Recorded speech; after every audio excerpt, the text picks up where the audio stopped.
la tête, j'ai fait des oreilles qui sont pas vraiment la même longueur.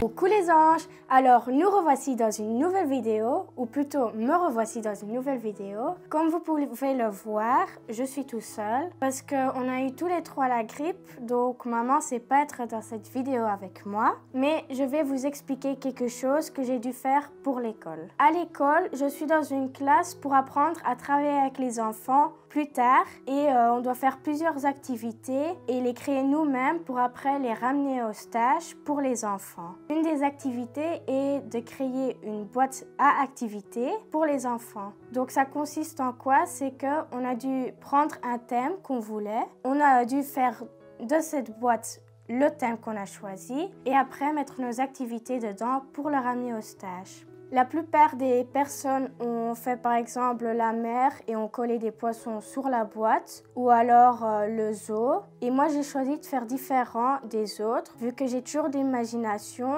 je m'y mets à fond. Et j'ai choisi de créer un dragon. Pourquoi est-ce que j'ai choisi de prendre un dragon? Je voulais déjà pas faire comme les autres en prenant la mer ou le zoo. Parce que sinon...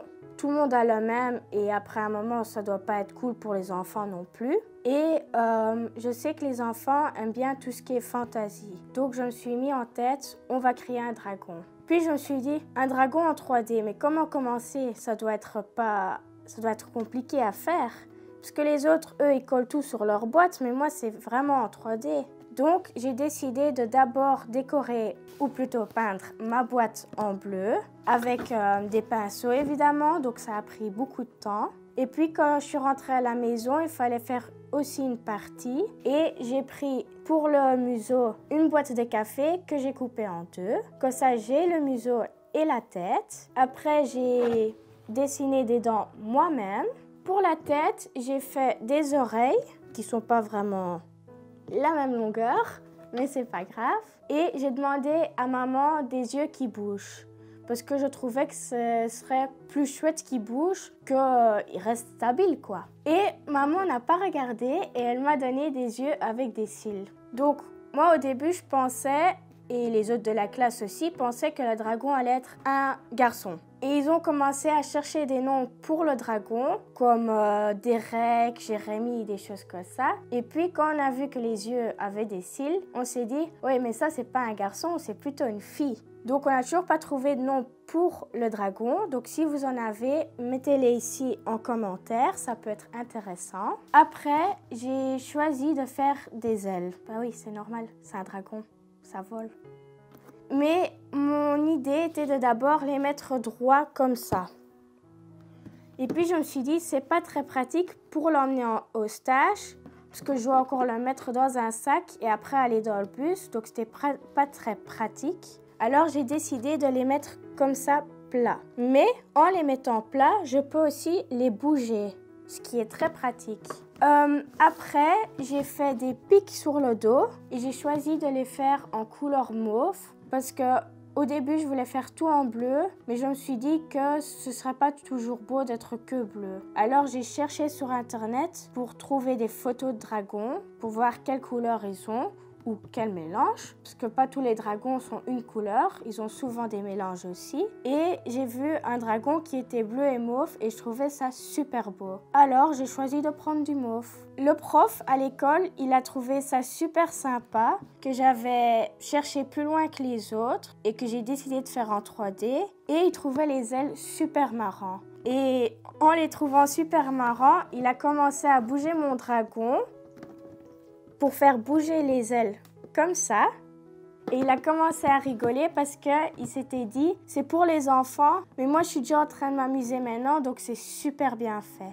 Après, quand je serai en stage, je vais devoir donc montrer ma boîte et expliquer aux enfants à quoi elle sert. Donc essayer de trouver aussi une histoire pour expliquer aux enfants. Parce que les enfants, ils aiment bien les histoires et alors ils t'écoutent et ils sont à fond dedans. Une fois que j'ai fini mon histoire, j'ouvrirai la boîte. Donc comme vous pouvez voir, le dragon est en fin de compte tout à fait sur le couvercle. Donc là, la boîte, elle est vide. mais il y aura une activité dedans. À l'école, on a dû créer une activité pour un des enfants qui sont dans notre classe. Et moi, je devais faire une activité pour un garçon. Évidemment, le garçon, il aime le foot. Donc, j'ai décidé de faire un memory avec les footballeurs qu'il aimait bien. Et il devait essayer de retrouver les mêmes. Donc, ça, c'est une activité qu'on a dû faire. Et c'est une activité comme ça que je vais devoir faire pour l'école. Au total, on va avoir 4 activités, mais ce sera pour dans les 2 dernières semaines. Et quand j'aurai cette activité-là, je le mettrai dans la boîte. Oui, pour tout vous dire, je n'ai pas mis de queue au dragon parce que je me suis dit ça va être déjà assez compliqué de le mettre dans un sac pour l'emporter avec. Et je me suis dit, avoir une queue en plus, ça prendra beaucoup de place et ça n'irait pas trop. Donc ça, c'était ma boîte qui est pour l'école. Et j'espère que ça vous aurait plu parce que c'est quand même différent des autres vidéos. Et j'espère aussi que mon explication était bien et que vous pourrez peut-être créer un dragon vous-même pour vos enfants ou si vous voulez avoir une boîte d'activités. Et si c'est le cas, likez, abonnez-vous et laissez des commentaires. Et n'oubliez pas d'appuyer la petite cloche qui est quelque part en haut, je ne sais toujours pas où. Et je vous dis dans la prochaine vidéo. Bye!